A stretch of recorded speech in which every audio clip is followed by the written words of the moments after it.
because when I start a game, I don't know exactly what it is. I might know in general terms what it is, right? So like in The Witness, I knew there was going to be some panels that you do puzzles on, and there's going to be some environment, and there's going to be some recordings or whatever. So that is I wouldn't call that a framework, but you could call it that in the spirit of the question and say, okay, so I did sit down and program that as the first thing without knowing where it was going to go.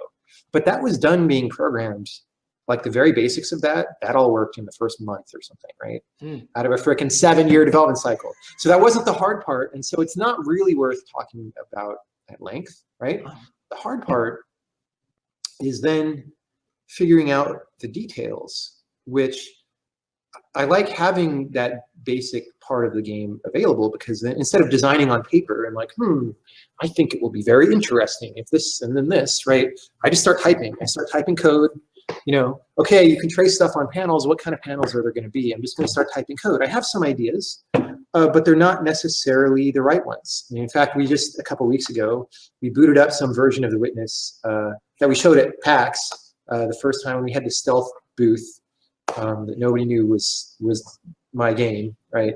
And it really was my game at that point, because the rest of the team was not on it. Well, they were starting to, but it was a very ugly programmer art, like not that interesting looking thing.